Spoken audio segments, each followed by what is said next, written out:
बिहार में शिक्षक भर्ती की तैयारी करने वाले विद्यार्थियों के लिए बहुत बड़ा अपडेट आ चुका है। विशेष रूप से वो सभी विद्यार्थी जो टीआरई 4.0 या एईडीओ की तैयारी कर रहे हैं, आप सभी के लिए एक बहुत बड़ा अपडेट है। अब पुरानी रणनीति से काम नहीं चलेगा, क्योंकि परीक्षा का पूरा पैटर्न ही अब बदलने वाला है।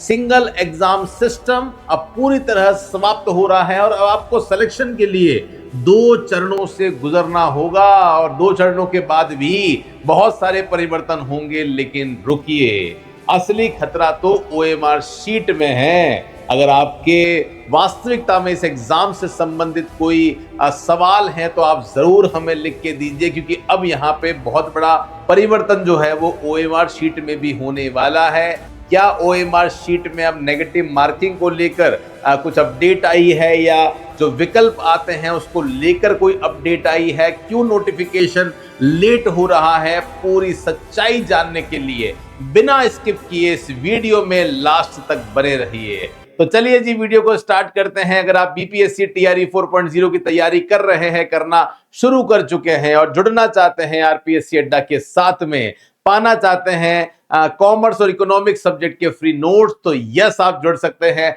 हमारे व्हाट्सएप ग्रुप के साथ में, जिसका लिंक आपको नीचे डिस्क्रिप्शन में मिल जाएगा। रेगुलर बेसिस पे इस ग्रुप में हम लोग फ्री कंटेंट तो शेयर करते ही हैं, साथ में ग्रुप की चैट को भी आपके लिए ऑन करते हैं, ताकि घर बैठे आप अपनी तैयारी को कर सके।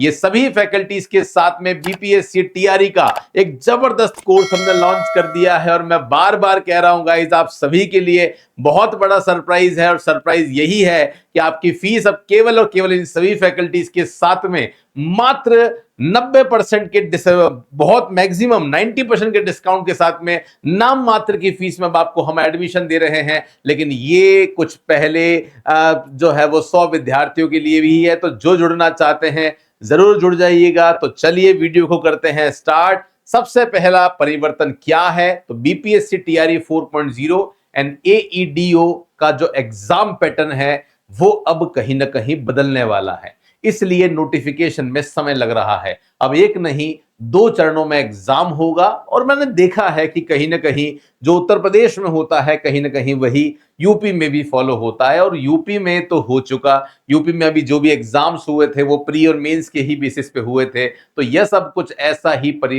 जो परिवर्तन है वो होने वाला है। तो आपके लिए कहीं ना कहीं एक डेंजरस साइन यहां पे हो गया है। पहले प्रक्रिया सरल हुआ करती थी, अब प्रक्रिया जटिल हो गई है। पहले एक सिंगल एग्जाम देने के बाद आपका जो सिलेक्शन है वो हो जाता था, लेकिन अब ऐसा नहीं होगा। अब कहीं ना कहीं जो नियम है वो यहां पे बदलने वाले हैं, नवीन नियम है। तो अब जो गेट है वो एक नहीं है, अब 2 गेटों से होके आपको गुजरना पड़ेगा। पहले प्री पास करेंगे, प्री के बाद ही अब आप यहां पे मेंस में जाने वाले हैं। तो यस, एक बहुत बड़ा परिवर्तन जो है वो होने वाला है। तो सर, क्या प्री और मेंस का सिलेबस जो है वो सेम रहेगा? सिलेबस सेम रह सकता है, मे भी शायद कुछ परिवर्तन हो जाए, लेकिन परिवर्तन यह है कि प्री का जो एग्जाम आपका होगा वो एमसीक्यू बेस्ड होगा। तो आपको ऑप्शन दिए जाएंगे, वहां से आपको जो है वो चूज करना होगा। ये प्री का पैटर्न है। जो और प्री का जो नेचर है वो क्वालिफाइंग नेचर होगा, मतलब आपको एक मिनिमम मार्क्स लाने होंगे और आप क्वालिफाई हो जाओगे। इसका मेन आपके फाइनल सिलेक्शन से कोई कनेक्शन नहीं है। फिर जैसे ही आप प्री में क्वालिफाई हो जाते हैं, अब आप फिल्टर जो है वो लग जाएगा, और फिल्टर लग के आप आ जाएंगे स्टेज नंबर 2, जो कि होने वाली है मेंस की। लेकिन अब मेंस एमसीक्यू पैटर्न पर नहीं होगा, मेंस आपका डिस्क्रिप्टिव पैटर्न में होगा। जैसे 11th 12th में आप आंसर राइटिंग करते थे, उसी के बेसिस पे अब आपको जो है वो मेंस का एग्जाम देना होगा, जिसमें सब्जेक्ट नॉलेज और शिक्षण अभिरुचि ये सब आपको उसी के बेसिस पे देनी होगी। और उसके बाद में अंतिम फिल्टर लगेगा, और आपका फाइनल जो चयन है वो होने वाला है। इसी मेरिट की बेसिस पे चयन होगा। प्री में कितने नंबर आए हैं उससे कहीं कोई फर्क जो है वो नहीं पड़ता है ना। तो बीपीएससी टीआरई में अब एक बहुत बड़ा परिवर्तन जो है वो आपको देखने को मिल रहा है। अब प्री और मेंस का एग्जाम होगा, तो क्या क्या अंतर है प्री और मेंस में, एक बार अच्छी तरीके से आप समझ लीजिए। सबसे पहले बात करते हैं एग्जाम का पैटर्न। प्री का जो एग्जाम है उसमें केवल और केवल एमसीक्यूज आएंगे, जबकि मेंस में आपके डिस्क्रिप्टिव पेपर आएगा, आंसर लिखना होगा। प्री का जो नेचर है वो क्वालिफाइंग नेचर है, प्री के बेसिस पे आपका फाइनल सिलेक्शन नहीं होगा। लेकिन मेंस की बात करते हैं तो आंसर राइटिंग होगी, आपकी कॉपी चेक होगी और उसी की मेरिट बनेगी जिसके आधार पर आपका जो है वो सिलेक्शन होने वाला है। प्री में क्या होगा सर, वैसे अभी सिलेबस डिफाइन नहीं किया है, लेकिन प्री में जो है वो जीके जीएस का पेपर ही आपका होगा, सब्जेक्ट नहीं आएगा अगर हम यूपी के पैटर्न को पकड़ते हैं तो। और मेंस में आपका जो है वो सब्जेक्ट के बेसिस पे और शिक्षण अभिरुचि के बेसिस पे जो है वो चयन होगा। क्या प्री का फाइनल लिस्ट में कोई भी रोल है? नहीं, कोई रोल नहीं है। प्री एक क्वालिफाइंग नेचर एग्जाम है, प्री क्लियर करते हो तो मेंस में पहुंच जाओगे, जबकि मेंस का सबसे बड़ा एक इंपॉर्टेंट रोल आने वाला है।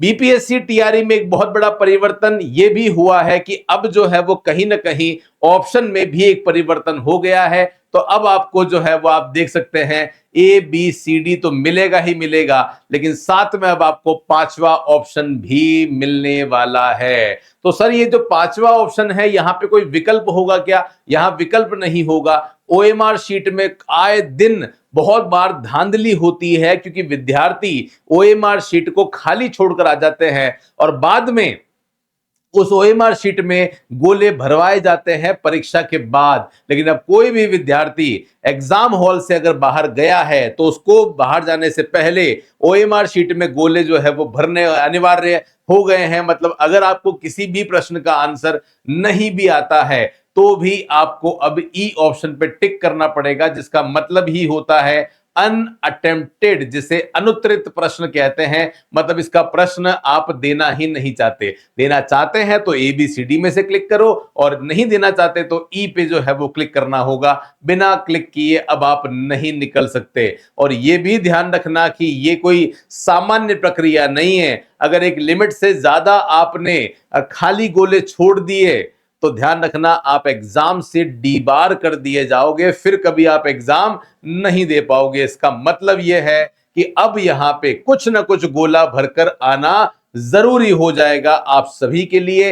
नेगेटिव मार्किंग में तो जो आपने गलत किया है उसी के बेसिस पर नेगेटिव मार्किंग होने वाली है। आप इसको यहां से समझ सकते हैं कि प्रश्न का उत्तर देना है तो यस आपको देना है, ए बी सी डी में से देना है। अगर आप चाहते हैं कि हमें आंसर नहीं पता तो आपको ई विकल्प पर जो है वो भरना है। अगर आपने गोला जो है वो छोड़ दिया है तो आप कहीं ना कहीं उनके ट्रैप में आ चुके हैं, आप फंस चुके हैं। एबीसीडी में से चुनोगे तो सामान्य मार्किंग होगी, विकल्प ई पर चुनोगे तो जीरो, मतलब आप सेफ हो चुके हो। और खाली जो गोला छोड़ दिया है तो ध्यान रखना 1/3 आपकी नेगेटिव मार्किंग भी होने वाली है ना। किसी भी प्रश्न को विकल्प नहीं चुना गया है तो 1/3 नेगेटिव मार्किंग होगी। सवाल छोड़ना है तो ई पर गोला भरना ही पड़ेगा। और उसमें भी अगर आपने एक मिनिमम क्राइटेरिया से ज्यादा गोले छोड़ दिए तो एग्जाम से आपको डी बार जो है वो कर दिया जाएगा।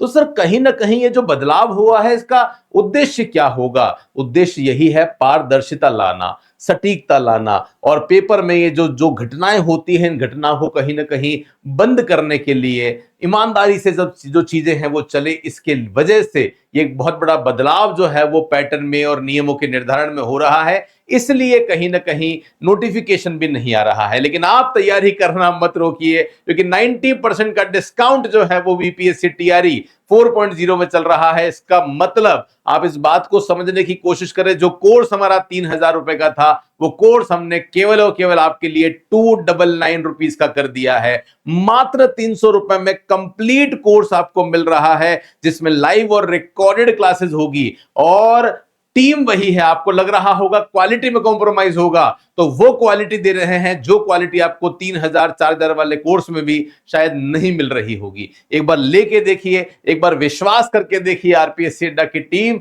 जो टीम ऑलरेडी कॉमर्स की सबसे बड़ी क्वालिफाइड फैकल्टी टीम है, उनके साथ जुड़कर आप अपनी सफलता को सुनिश्चित कर सकते हैं। कोई भी डाउट है, कोई भी समस्या है तो इस नंबर पर आप हमें फोन करें, हमें मैसेज करें। हमारी टीम जरूर आपकी हेल्प करेगी और आपको आपके सपनों तक पहुंचाएगी। मेरे साथ में इस सेशन में जुड़े रहने के लिए बहुत बहुत धन्यवाद। मैं मिलता रहूंगा कुछ ऐसी ही इंपॉर्टेंट सूचनाओं के साथ। तब तक के लिए टेक केयर, धन्यवाद, जय हिंद, वंदे मातरम।